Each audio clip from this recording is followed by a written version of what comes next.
Good morning, friends, from my couch. And I plan to be here. It's 8 o'clock, just after 8 o'clock. I'm going to probably be here for a couple hours, which makes me excited because that means I'm diving in to journal, my annual journal, my new planner, and this makes me super excited. My new journal. And I created this baby. What makes me excited is, although I don't fall into that trap of new year, new you, all that blah, blah, blah. I don't. Because I've learned and shifted in my own life, and it's not just based on, oh, it's the new year, we need to get in shape, we need to eat healthy. No. If that's what you're making your goals based on, they're not going to stick. You need to base them based on you and based on what you're going through, what you experience in life, and essentially not anyone else at all. Base it on how you feel. So, this is my current journal for 2023, and this is my daily prompted one. It's had a lot of use, and we're almost done. One thing I changed for my new, so this is the Rise and Rest, Your Life is Art Rise and Rest Journal. This is the 2.0. So, as you rise and as you rest, before joining the rest of the world, take this time for you to lean into your heart and allow your soul to speak. Allow the words to fall across the paper. As you wake, allow your heart to speak. Allow your mind to be quiet. Embrace each day of its own. I created this book with the intention of purposeful healing. Forgiveness is powerful for yourself and others. The Rise and Rest Journal isn't like other journals. It's truly a shift in lifestyle. Pamela is the healing artist, empowering health and happiness. Nature knows best, driven to make a shift in life, inspired to be a driving force, to be an example to the younger generation, connect with the body, mind, and spirit, align with the true inner self and personality, thrive with daily, purposeful rest and creativity. Who do you want to be? What legacy do you want to lead? I bring health, inspiration, empowerment, and alignment into the lives of moms. So at the beginning, one thing I changed is now at the beginning of the book, there's 2 pages for the begin month and 2 pages for the end month. So you start with I am intentions at the top, for intentions, goals, and dreams. And then the personal goals section, you will do some I will statements. And then there's a section at the bottom, just a blank space for a dream drop. And then a blank page, an entire blank page, for the begin month reflection. So if there's any notes you want to jot down that you want to remember at the end of the month to see if you followed through, or any big goals or intentions that don't fit on the other side. I mean, it's your book. Make it work for you, right? So then at the end of the month, you're going to have goals and dreams end month. I've also included physical health stats. And the reason I did this is for the empowerment of the individual using this book. It's something that I personally benefited from when I was shifting my health and my lifestyle. I truly benefited from knowing what my measurements were, not focusing on those numbers, but checking in at the end of the month to see how I was either improving or needed to perhaps focus on an area a little bit more. Here's the thing with me in fitness. It's totally, for me, based on how I feel. And that's how I do that. So for someone else, You may track your measurements and your movement religiously. I personally don't, and that's fine. Everyone's different. So there's space for both of those. There's also space for the physical health stats. Included in there is the measurements and the movement. How do I feel? Just in general, how do I feel? Also, do I have any aches and pains? So what you're doing is bringing your consciousness to, wait a second, I do have a bit of an ache in my back. Okay, where is that? Can I do some breathing? Can I bring my awareness to that spot in my back? Is there anything, can I be doing stretching? Like, what could I be doing to help this myself versus me personally before, many, many years ago, over-the-counter pill, pain is gone. It's a wicked cycle. Mental health check-in at the end of the month. Am I sleeping? Am I hydrated? Am I meditating? And don't let that meditating word scare you, because what you want it to be is, am I getting my mind quiet? That's what's important. Am I getting my mind quiet? Do I feel overwhelmed? Do I have any worries? Am I procrastinating anything? Daily self-care. So important things that sometimes are too easily overlooked, right? So that is my new journal that I will begin on January 1st. I've always been a paper and pen girl, so it makes me so excited to start a new journal. I also have, so this is what I will use daily. And yes, it is meant to be used in the morning and then in the evening. There has been days that I've been too up in my head and I don't pull it out in the morning or I don't pull it out in the evening. Go with whatever works for you, truthfully. That's how you need to make sure it works. So then I also have various journals as well. I have a couple hardcover ones that I got for 2023, so I'm excited to get those started. I also got a new planner, and this, I came across this on Instagram, and it's very much laid out, very simplistic, based on pretty much exactly what I was designing in the planner that I did last year. But this is like the next step.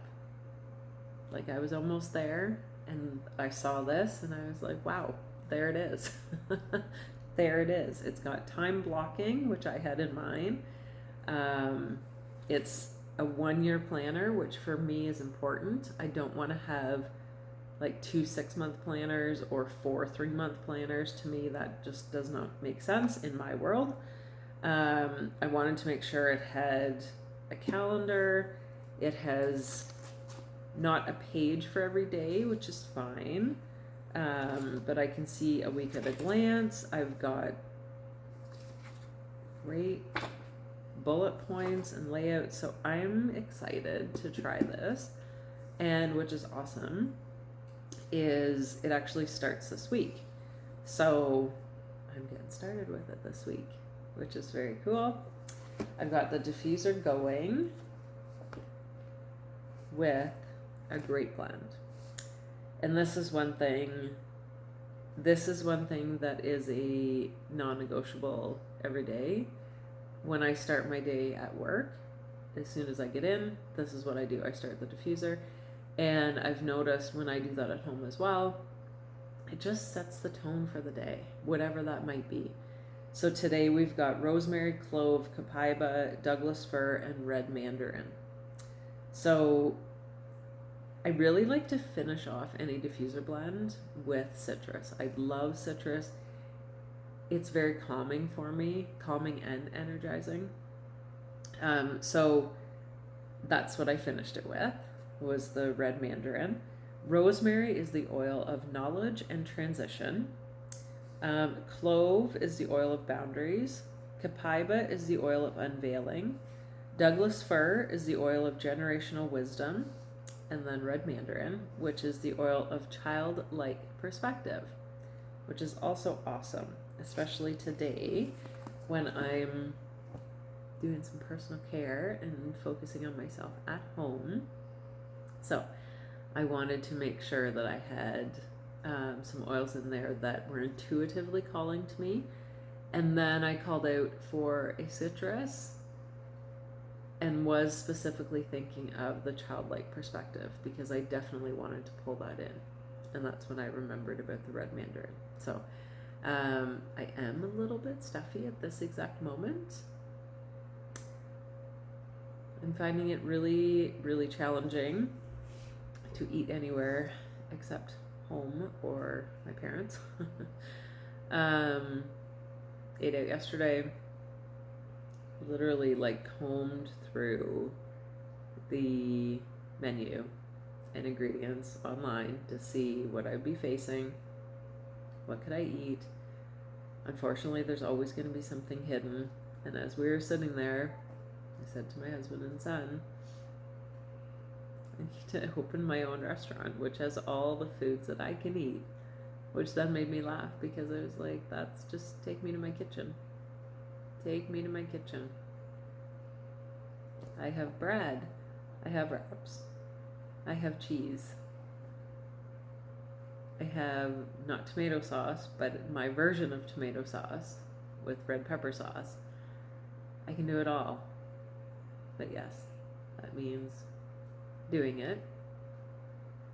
So I've been getting back into cooking and enjoying cooking now that I can do that more. Obviously, I'm not going to be opening a restaurant. Not doing that. That's a lot of work. But it was kind of a reminder to just sink in and enjoy it. And yes, there'll be dishes. Yes, it takes longer, but you feel better. And for that, it's 100% worth it. 1,000% worth it. Because that's what it's all based on. How do you feel? Right? So, I don't know if I mentioned I have Healy running. And I'm going to pull a card from my new deck, the Rose Oracle, which I'm really, the artwork is incredible. So what do we need to know today? I'm keeping in mind that this card will have different meanings somehow for each of us. It will not mean the exact thing for each one of us.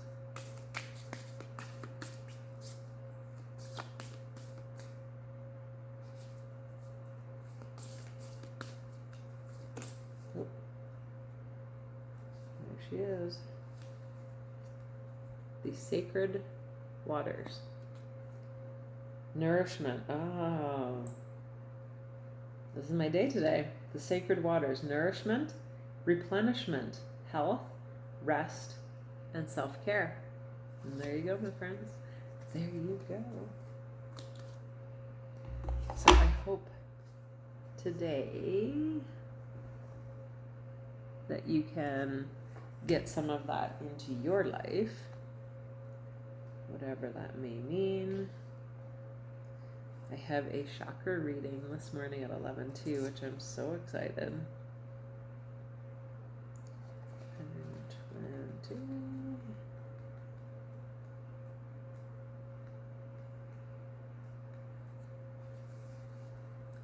The sacred waters are the life-giving mother of us all.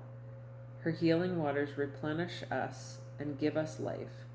We are made up of her. Like the rose, we need her waters to survive and thrive. We must drop our roots deep to receive the nourishment we so deeply need, to appreciate, protect, and honor the very thing that we take for granted. The mother of the sacred waters delivers the message to slow down and take care of yourself, particularly your body, to prioritize your well-being and live in a way that's sustainable. She reminds us to replenish and nourish ourselves and to take care of our health all the time, not just when we feel unbalanced. Key, very much key. You're being called to nourish and replenish yourself before you become brittle and parched. the mother of the sacred waters, wants you to know that there's nothing more important in your life than the care of your own sacred vessel of a body, and the earth is an extension of that. She wants you to treat yourself with tender care, to cherish your body and hers, to fill your well until it spills over, and once it does, to find a way to give back from this place of plenty, to give your body what it's yearning for most before it turns into an urgent need. So a soul inquiry question: what's your body yearning for? Oh, that's a great card today. Great card. I hope you have a great, great, great, great day. I know I'm going to. I may not look like I'm accomplishing a lot, but we all need a day like this. We all need a day where we just come in and be okay with coming in and not being productive in many other ways. That's good. That's what we need. And it feels good. Have a great day.